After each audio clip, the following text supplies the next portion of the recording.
Did you know that, originally when they were coming up with the concept of Kratos, they went through many different renditions of the character. He had long hair at one point. His tattoo was going to look like a skull mask. He was going to wear armor. However, the one thing we're glad they changed with certainty is that Kratos' tattoo was originally going to be blue. Glad they switched it to the iconic red.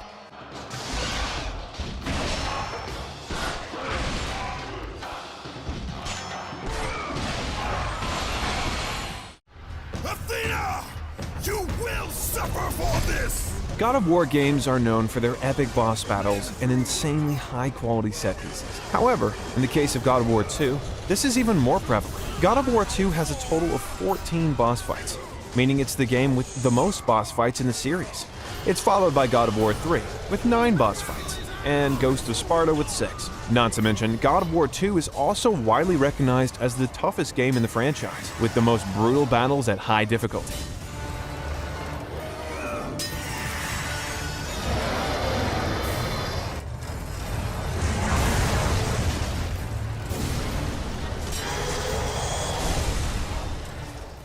Speaking of Ghost of Sparta, there were a couple of spin-off games in the franchise, but none quite so unique as God of War Betrayal.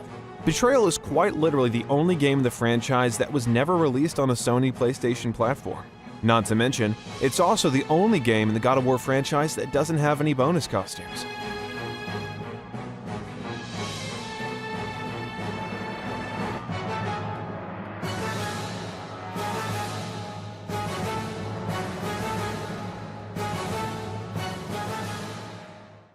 While Kratos' cold-hearted murdering schemes did not come to an end until the very end of his Olympian journey, God of War, Chains of Olympus has the only instance in the Greek-era God of War where Kratos smiles.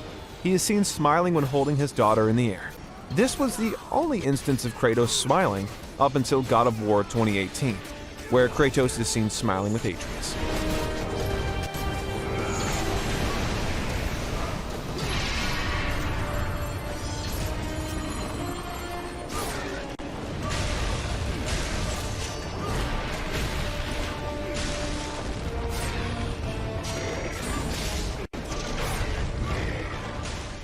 God of War 3 was a brutal game, featuring lots of gods dying. However, aside from the Blade of Exile from Athena, every single new weapon Kratos acquired to his arsenal, he kills the previous owners with that exact weapon. Whether it be Hercules' gauntlets or Hermes' boots, he used their weapons to kill them, and kills to acquire them.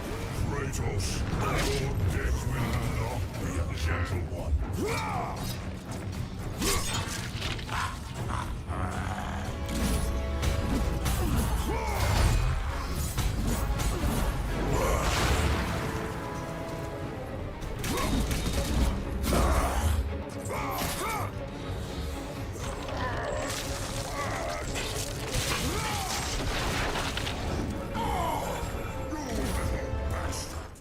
God of War Ghost of Sparta broke some classic God of War traditions that the franchise had been running with since its conception. It was the first PlayStation God of War game in the franchise to not be released in March, and it showcased Kratos' tattooed left side instead of the scarred right side.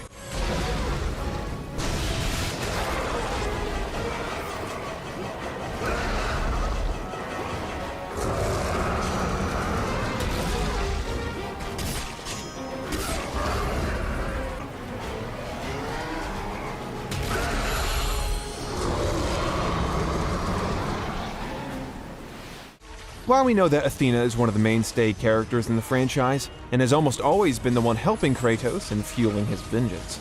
However, God of War Ascension is the only game in the franchise where Athena doesn't aid Kratos in his journey. In fact, Athena doesn't even appear for a split second in God of War Ascension.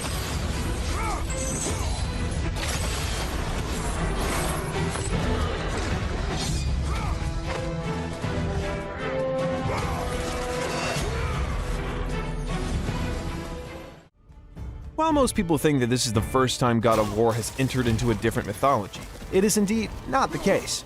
God of War Chains of Olympus featured aspects of Persian, Arab, and Irish mythology in the forms of the Basilisk, the Ifrit, and the Banshee. Not to mention, God of War 2 features the Kraken, which originates from the Scandinavian mythology as well.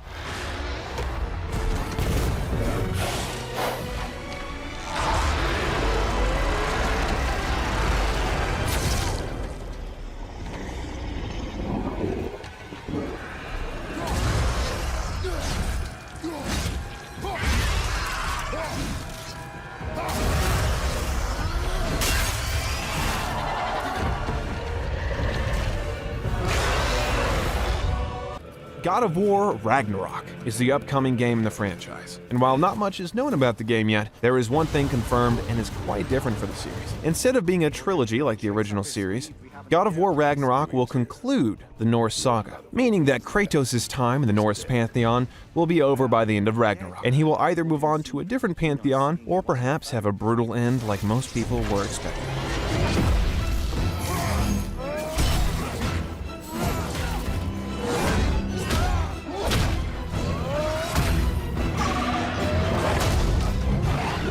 In moments of crisis, panic does nothing. Harness it. Let it serve you.